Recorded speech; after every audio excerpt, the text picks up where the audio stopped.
이 시편 55편에서 제일 중요한 말씀은 22절입니다.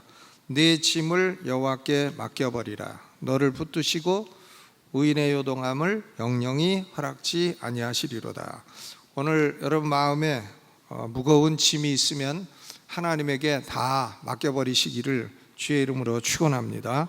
하나님이 붙들어 주시고 또 의인이 요동하고 흔들거리는 것을 허락지 아니하신다 하셨으니 하나님이 굳게 붙들어 주실 줄로 믿습니다. 이 시편 55편을 기록할 때에 다윗이 위기에 처한 게 분명합니다. 왜 그러냐면 2절 3절에 보니까 내가 근심으로 편치 못하고 탄식한다. 원수의 소리와 악인의 압제에 연고라 그랬어요. 그러니까 악인들이 압제하고 원수들이 소리를 내고 핍박하고 하기 때문에 지금 다윗이 위기에 처해 있습니다. 그런데 다윗이 여기 원수라고 말하고 악인이라고 말한 사람은 누군가 하면은 여러 사람일 가능성이 있지만 제일 가능성이 높은 사람이 누군가 하면 다윗의 아들인 압살롬이 반역을 할 때에 그 반역에서 압살롬의 편을 들어준 사람이 있습니다. 그 사람 이름이 누군가 하면 바로 아히도벨이란 사람이에요. 아히도벨은 다윗이 신뢰하던 다윗의 전략가였고 전략이 탁월한 사람이었습니다.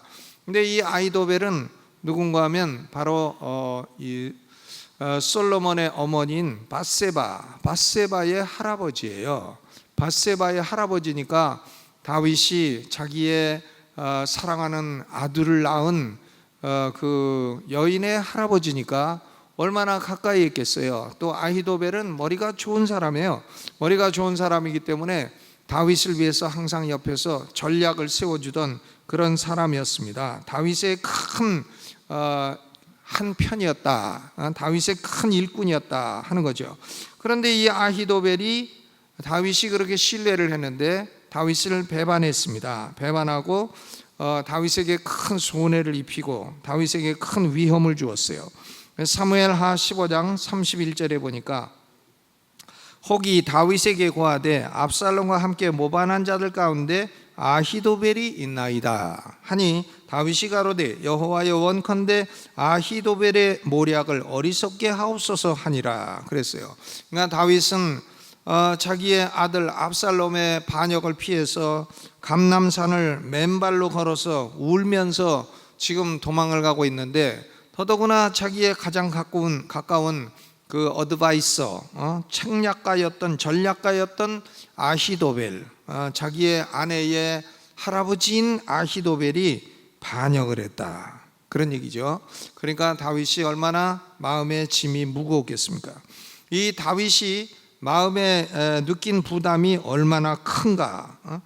22절에 보니까 내 짐을 여호와께 맡겨버리라. 자기 영혼을 스스로 격려합니다. 야, 너는 내 짐을 여호와께 맡겨버려라. 그러니까 다윗이 홀로 자기가 지고 있는 짐이 무거운 짐이라고 생각을 하고 있는 것입니다.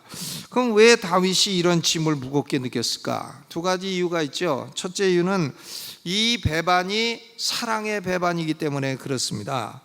3절에 보니까 이는 원수의 소리와 악인의 압제의 연고라 그랬는데 원수와 악인이라고 했는데 13절에 보니까 그는 나의 동류, 나의 동무요, 나의 가까운 친구로다. 그러니까 가까이 다니면서 예배도 드리고 하나님의 집도 같이 다니고 했던 나의 친구, 원수가 아니라 나의 친구로다. 12절에 보니까 나를 책망한 자가 원수가 아니라 원수일진데 내가 참았으리라. 나를 대하여 자기를 높이는 자가 나를 미워하는 자가 아니라 미워하는 자일진데 내가 그를 피하여 숨었으리라. 차라리 원수가 핍박한다면 참고 숨고 하겠지만 이것은 가장 가깝게 지내던 친구, 전략가로 쓰던 사람이 대적을 하니까 더욱 마음이 아프게 되는 거죠. 그러니까 배반도 원수가 배반하면 아이고 그 인간은 원래 또라이니까 그렇다 그냥 그러고 말죠. 그건 원래 그런 인간이고 그 원래 좀 상또라이니까 그게 또라이가 또라이 짓 하니까 그건 그냥 내버려 둬라. 그리고 다윗이 신경도 안 써요. 그런데 사랑하던 사람이 아히도벨 전략가로 쓰던 사람이 대적을 하니까 마음이 아프다는 겁니다. 21절에 보니까 그 입은 우유 기름보다 미끄러워도 그 마음은 전쟁이요 그 말은 기름보다 유하여도 실상은 뽑힌 칼이로다. 그러니까 겉으로는 우유 기름보다도 미끄러운 말을 해요. 그러나 뒤로는 중상모략을 하고 있고 압살롬 편을 들어서 다윗을 죽이려고 했다 하니까 사랑의 배반, 사랑의 배반. 그렇죠. 지난주에도 한번 노래를 부르다가 말았는데 사랑의 배반자요. 사랑의 배반자. 이게 무거운 거죠. 그렇죠. 여러분, 참 사람이 가장 견딜 수 없는 것은 자기 사랑하는 남편이 자기를 배반했다. 얼마나 견딜 수 없어요. 그건 억만금을 줘도 견딜 수 없는 겁니다. 사랑하는 아내가 믿었더니 자기를 배반했다. 억만금을 줘도 그것은 참을 수 없고 견딜 수 없는 겁니다. 그러니까 사랑의 배반은 사람에게 큰 짐을 주게 되는 것이죠. 또 이런 짐으로부터 도피하는 것도 가능하지 않아요. 도피할 수도 없어요. 너 내 아들 아니다 그럴 수도 없는 거죠. 그리고 네가 그 반란을 해도 그게 무슨 소용이냐 그럴 수도 없어요. 아들 압살롬이 반역하고 아히도벨이 그 편에 가담한 것은 피할 수 없는 현실인 것입니다. 도피할 수가 없어요. 6절로 8절을 읽어보죠. 시작. 나의 말이 내가 비둘기같이 날개가 있으면 날아가서 편히 쉬리로다. 내가 멀리 날아가서 광야에 거하리로다. 내가 피난처에 속히 가서 폭풍과 광풍을 피하리라 하였도다. 올해 어렸을 때 배운 노래 중에 이 몸이 새라면 날아가리. 저 멀리 보이는 작은 섬까지. 그런 노래가 있는데 영 모르시는 표정으로 앉아 계시면 어떡합니까? 이 몸이 새라면 날아가리. 저 멀리 보이는 작은 섬까지. 그런 노래가 있죠. 이거 유행가 아닙니다. 동요지. 왜 강대상이 자꾸 유행가 부릅니까? 그러지 마세요. 생각이 나니까 부르는 거예요. 나의 말이 내가 비둘기같이 날개가 있으면 날아가서 편히 쉬리로다. 이런 것은요 다 이게 가정법이에요. I wish, I were a bird. 내가 새라면 좋겠다 하지만 새가 아니라는 거죠. 현재 사실의 반대. 가정법은 현재 사실의 반대예요. 그러니까 내 말이 내가 비둘기같이 날개가 있으면 날아가서 편히 쉬리로다 하지만 나는 날개가 없어. 그러니까 오늘 비가 오고 길 막히니까 내 처가 그래. 날개 달리면 좋겠다고. 날개 달리면 이 사람 저 사람 다 달리면 공중에서 부딪히면 떨어져 갖고 그건 살지도 못하지. 혼자 날개가 달려야 되는 건데. 그래서 혼자 날개 달고 가다가도 또 안테나에 딱 부딪혀가지고 떨어지면 약도 없지. 차라리 밑에서 부딪히는 게 병원이라도 얼른 실려가고. 그러니까요 무거운 짐으로부터 도피하는 것도 가능하지 않고 이것은 사랑의 배반이고 이렇기 때문에 다윗의 마음에 큰 짐이 되는 겁니다. 잠언 12장 25절에 근심이 사람의 마음에 있으면 그것으로 번뇌케 한다 그랬어요. 근심이 있으면 사람이 잠을 못 자잖아요. 잠을 못 자. 왜? 근심이 있어서. 시편 55편 4절로 5절에도 다윗의 깊은 번뇌를 볼 수 있어요. 내 마음이 내 속에서 심히 아파하며 사망의 위험이 내게 미쳤도다.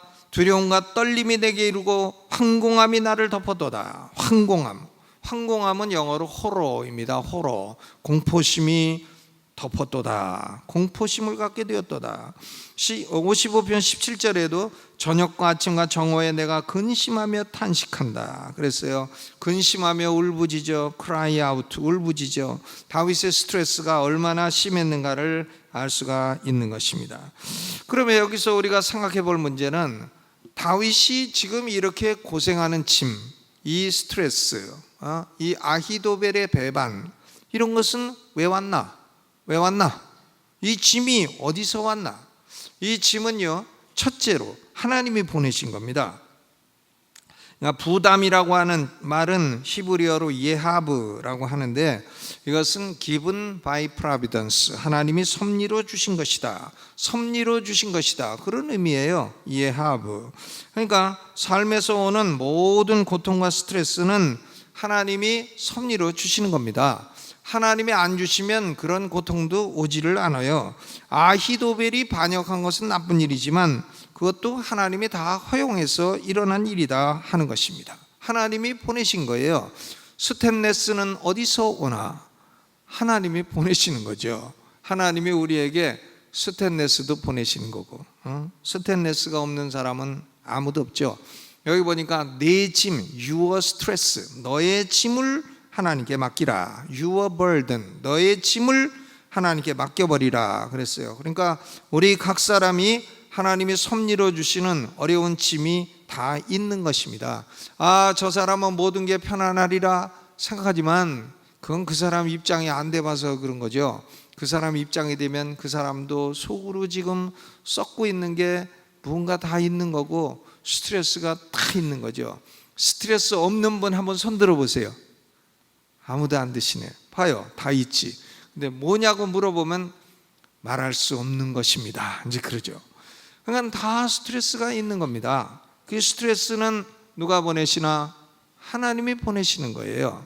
근데 하나님이 이걸 왜 보내셨나? 왜 보내셨나 하면 이것은요, 다윗의 죄 때문에 보낸 겁니다. 다윗 스스로가 만든 거예요. 이 아히도벨이 누굽니까?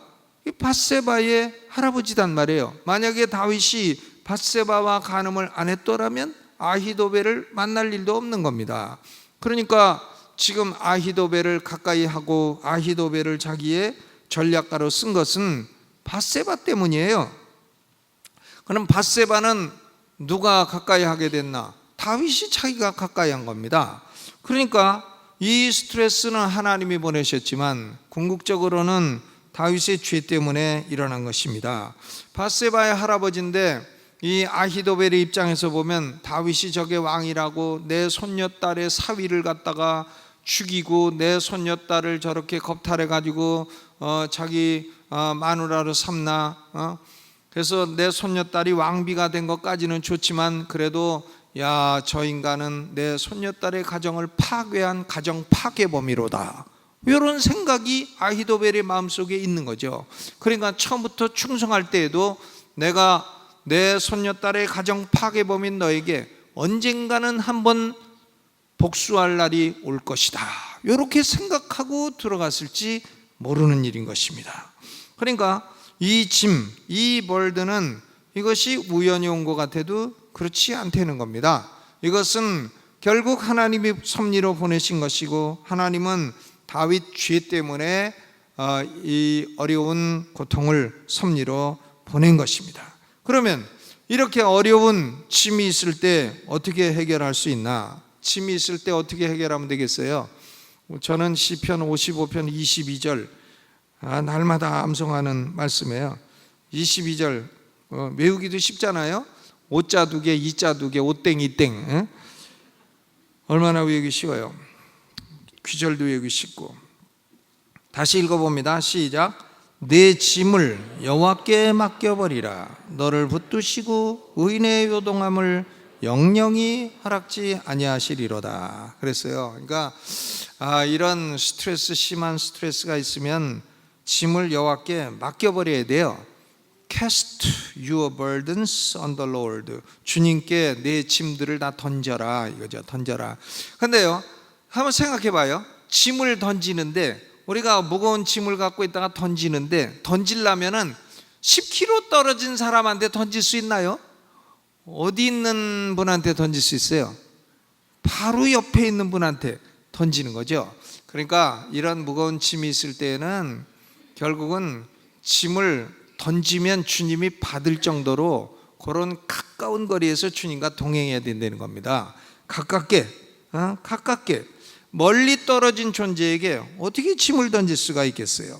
가까운 존재에게 짐을 던지게 되는 것입니다. 그러니까 아무리 어려운 스트레스가 있어도 아이고 내가 이놈의 스트레스 때문에 내가 가서 술이나 퍼먹어야 되겠다 하고 술집 가서 술 퍼먹으면 그 스트레스 위에 술값 갚아야 되는 스트레스가 덧치게 되고, 또 술로 말미암아 간이 파괴돼 갖고 간 고쳐야 되는 스트레스가 덧치게 되고 해가지고 영영이 일어날 수 없는 사람이 돼버려요. 그러니까 이런 무거운 짐이 있을 때는 어떻게 해야 되나, 주님에게 짐을 던질 수 있을 정도로 가까이 지내야 된다. 한번 따라서 해보시죠. 항상 주님을 가까이 하자. 이사야 66장 13절에 보니까 어미가 자식을 위로함 같이 내가 너희를 위로할 것이라. 어미가 자식을 위로함 같이 내가 너희를 위로할 것이라.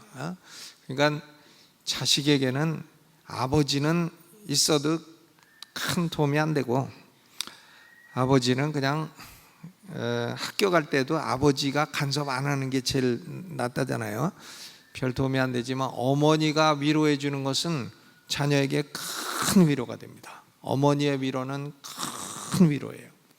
아멘. 그렇죠. 그런데 어미가 자식을 위로한 같이 내가 너희를 위로할 것이다. 하나님이 우리 성도들을 위로하신다는 얘기인 것입니다. 여러분, 하나님을 가까이 하고, 하나님을 가까이 하면서 어떻게 해야 돼요? 짐을 하나님께 던져버리는 겁니다. 짐을 하나님께 맡기는 거예요. 하나님, 내가 지금 이런저런 어려운 짐이 있으니 내가 하나님께 맡깁니다. 맡아주십시오. 이렇게 짐을 맡겨야 되죠. 하나님께 말씀드리는 겁니다. 내가 이런 짐이 있습니다. 이런 짐이 있어서 하나님께 맡깁니다. 예를 들면 사무엘상에 그 엘가나의 아내 한나와 분인나 둘이 있는데, 이 분인나는 자식을 많이 낳아가지고는 자식을 못 낳은 한나를 막 격동하고 약을 올리고, 지나갈 때마다 막 약을 올립니다. 칠거 뭐가 뭔지 아냐 이러고 막 약을 올리고 자꾸 시비 걸고 하니까 한나가 너무나 마음에 스트레스를 받아가지고는 고뇌를 하나님 앞에 토하였습니다. 그러니까 엘리 제사장이 볼 때, 야 너는 그래 예배당까지 술 먹고 오냐, 예배당에 와서 술주정을 하냐 할 정도로 그렇게 막 그 어려움을 토했어요. 그러니까 엘리 제사장이 한나가 내가 술 먹은 게 아니고 술 취한 게 아니고 내 어려운 심정을 하나님께 토한 것입니다 하니까 제사장이 한나에게 말합니다. 너의 기도하여 구하는 것을 허락하시기를 원하노라 하니까 가서 먹고 얼굴에 다시는 수색이 없느니라. 그래가지고 사무엘을 얻게 됐고, 사무엘을 하나님께 바치니까 아들 셋, 딸 둘, 자식 5을 한나에게 하나님이 더 주셨다. 그러니까 우리는 무거운 짐이 있으면 하나님을 가까이 하고 그 짐을 하나님께 기도로서 맡겨버리는 것이 해결책입니다. 베드로전서 5장 7절에 사도 베드로도 똑같은 말씀을 했어요. 너희 염려를 다 주께 맡겨버리라. 이는 저가 너희를 권고하심이니라. 권고한다는 것은 케어한다는 말이에요. 하나님이 케어해 주신다. 하나님은 이 성도들을 붙들어 주시고 그러니까 스트레스를 견딜 수 있도록 밑에서 받쳐주시고, 그리고 의인의 요동함을 영영히 허락지 아니하신다. 도와주신다는 말이죠. 멸망하는 걸 허락지 않고 도와주시고 이기고 승리하게 하신다 하는 말씀인 것입니다. 스펄전 목사님이 이 말씀을 강의할 때 유명한 말을 했어요. 하나님은 우리의 짐을 가볍게 해주시는 것이 아니라 우리의 어깨를 강하게 해주신다. 그렇죠. 짐이 무거워도 어깨가 튼튼한 사람은 얼마든지 지고 가고 갈 수 있는 것입니다. 하나님은 우리의 짐이 똑같은 무게라도 우리의 어깨를 강하게 해주신다. 여러분, 결국 우리가 역사를 다 읽어보게 되면 아히도벨은 다윗이 기도한 대로 그 모략이 이루어지지 아니했어요. 아주 좋은 모략을 압살롬에게 주었는데 그 모략이 택해지지 않습니다. 결국은 아히도벨은 자기 고향으로 돌아가서 자살해서 죽고 말아요. 자살로 끝을 맺고 맙니다. 압살롬의 반역은 실패했고 요압 장군에게 죽임을 당하였습니다. 다윗은 다시 예루살렘으로 돌아오게 되었고 왕권을 회복하게 되었습니다. 하나님은 과연 다윗을 붙들어 주셨고 다윗을 도와주셨어요. 붙들어 주시고 도와주셨어요. 여러분, 인생 살다가 어려운 스트레스, 무거운 짐, 견딜 수 없는 부담, 이런 것이 올 때에 하나님을 가까이 하시고 하나님에게 다 말씀을 드려서 그 짐을 던져버리시기를 주의 이름으로 축원합니다. 여호와께 맡겨버려요. 그러면 하나님이 어깨를 강하게 해주시고 우리를 도와주셔서 결국은 승리하게 하실 것입니다. 우리에게 승리를 주시는, 날마다 우리 짐을 지어주시는 여호와 이름을 진심으로 찬양합니다.